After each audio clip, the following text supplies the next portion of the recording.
Kemajuan ilmu pengetahuan dan teknologi telah membawa perubahan yang sangat besar dalam kehidupan manusia. Namun, tanpa adanya iman dan akhlak sebagai pedoman, kemajuan tersebut dapat kehilangan arah.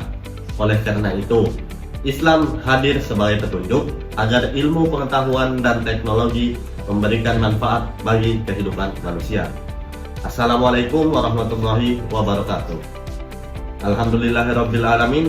Puji syukur kehadiran Allah Subhanahu wa taala atas segala limpahan rahmat, nikmat kesehatan dan kesempatan sehingga kita dapat berkumpul pada hari ini. Shalawat serta salam semoga senantiasa tercurah pada junjungan kita Nabi Muhammad SAW beserta keluarga, sahabat dan seluruh umat hingga akhir zaman. Saya Muhammad Rin Hidayat dengan NIM 24552011100012. Baiklah, tanpa memperpanjang waktu, mari kita mulai pembahasan yang pertama, yaitu Islam dan filsafat ilmu pengetahuan.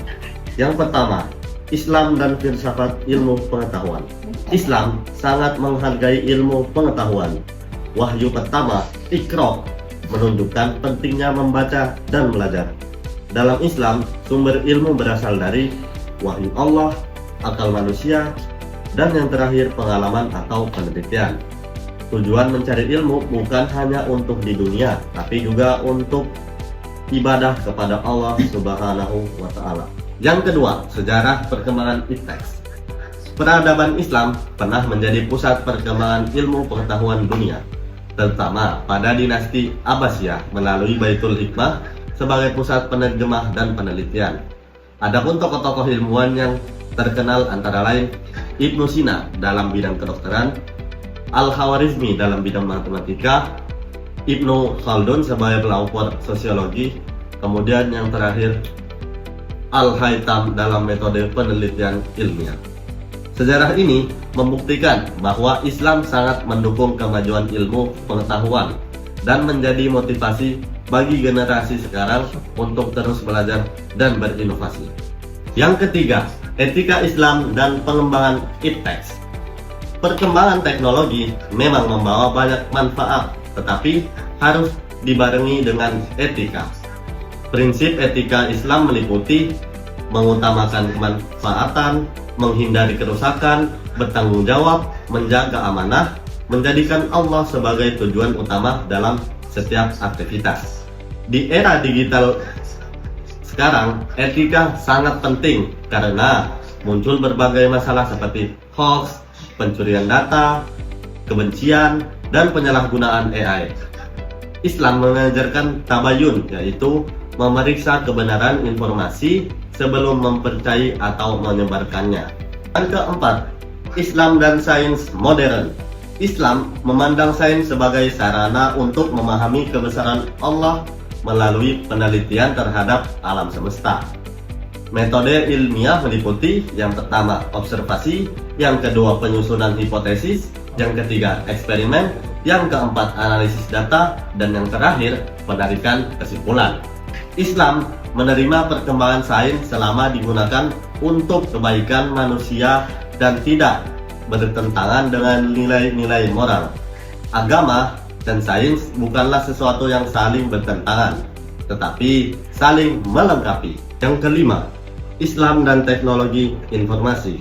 Perkembangan teknologi informasi memberikan banyak manfaat seperti mempermudah proses belajar, mempercepat komunikasi, mempermudah penyebaran dakwah, dan yang terakhir, memberikan akses yang luas.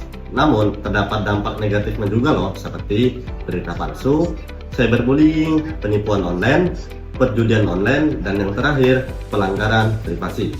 Karena itu, Islam mengajarkan teknologi digunakan secara bijaksana, menjaga etika dalam bermedia sosial, dan memanfaatkan teknologi untuk menyebarkan ilmu dan kebaikan.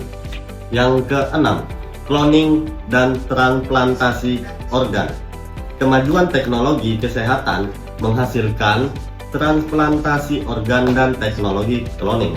Dalam Islam, transplantasi organ diperbolehkan apabila bertujuan untuk menyelamatkan nyawa, ada persetujuan pendonor, tidak diperjualbelikan, dan yang terakhir tidak menimbulkan mudarat.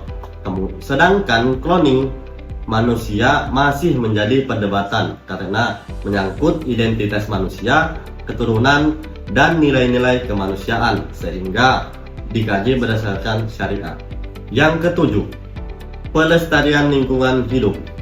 Islam mengajarkan bahwa manusia adalah khalifah di bumi yang bertugas menjaga alam. Contoh penerapannya, membuang sampah pada tempatnya, menghemat air dan listrik, mengurangi penggunaan plastik, dan menjaga kebersihan lingkungan. Mahasiswa juga dapat berkontribusi melalui penelitian dan perkembangan teknologi ramah lingkungan. Menjaga lingkungan merupakan bentuk ibadah kepada Allah Subhanahu wa Ta'ala. 8. Prinsip ekonomi syariah di era digital. Ekonomi syariah bertujuan menciptakan keadilan dan kesejahteraan. Prinsip utamanya menghindari riba, menghindari gharar, menghindari maisir, dan yang terakhir menjunjung kejujuran dan transparansi. Saat ini berkembang berbagai layanan seperti fintech syariah, zakat digital, dan wakaf digital yang memudahkan masyarakat melakukan transaksi sesuai syariat. 9. Konsep kesehatan dalam Islam. Islam memandang kesehatan sebagai nikmat yang harus dijaga. Kesehatan tersebut mencakup kesehatan fisik, kesehatan mental, dan kesehatan spiritual. Cara menjaganya antara lain, yang pertama, mengonsumsi makanan halal dan baik. Yang kedua, menjaga kebersihan. Yang ketiga, berolahraga. Yang keempat, beristirahat yang cukup. Dan yang kelima, yang terakhir, memperbanyak ibadah seperti sholat, zikir, dan membaca Al-Quran agar hati menjadi tenang. 10. Pendidikan dalam perspektif Islam. Pendidikan bertujuan untuk membentuk manusia yang berilmu dan berakhlak. Konsep pendidikan Islam terdiri atas tarbiyah, yaitu pembinaan, taklim, yaitu proses pemberian ilmu, dan takdib, yaitu pembentukan akhlak. Di era digital, mahasiswa harus memanfaatkan teknologi untuk belajar sekaligus menjaga kejujuran akademik dan menghindari plagiarisme. 11. Prinsip-prinsip seni dan Islam. Islam memperbolehkan seni selama tidak bertentangan dengan syariat. Seni dapat menjadi media, yang pertama dakwah, yang kedua pendidikan, dan yang terakhir penyampaian pesan moral. Contoh karya seni Islam adalah kaligrafi, arsitektur masjid, sastra Islam, desain grafis, animasi, dan konten-konten edukatif. 12. Konsep politik dalam Islam. Politik menurut Islam bukan sekedar mencari kekuasaan, tetapi bertujuan mewujudkan kemaslahatan masyarakat. Prinsip-prinsip politik Islam meliputi keadilan, musyawarah, amanah, persamaan hak, dan yang terakhir, penghormatan terhadap hak asasi manusia. Sebagai mahasiswa, kita harus memiliki sikap kritis, jujur, bertanggung jawab, dan ikut menjaga kehidupan berbangsa dengan cara yang baik. Kesimpulannya, berdasarkan seluruh materi dapat disimpulkan bahwa Islam sangat mendukung perkembangan ilmu, pengetahuan, dan teknologi. Namun, setiap perkembangan harus tetap berlandaskan Al-Quran dan As-Sunnah agar membawa manfaat bagi manusia. Sebagai mahasiswa, kita diharapkan menjadi generasi yang berilmu, berakhlak mulia, mampu memanfaatkan teknologi secara bijaksana, serta memberikan kontribusi positif bagi masyarakat dan bangsa. Akhirul kalam, wallahul musta'an wa alaihi tiklan. Assalamualaikum warahmatullahi wabarakatuh.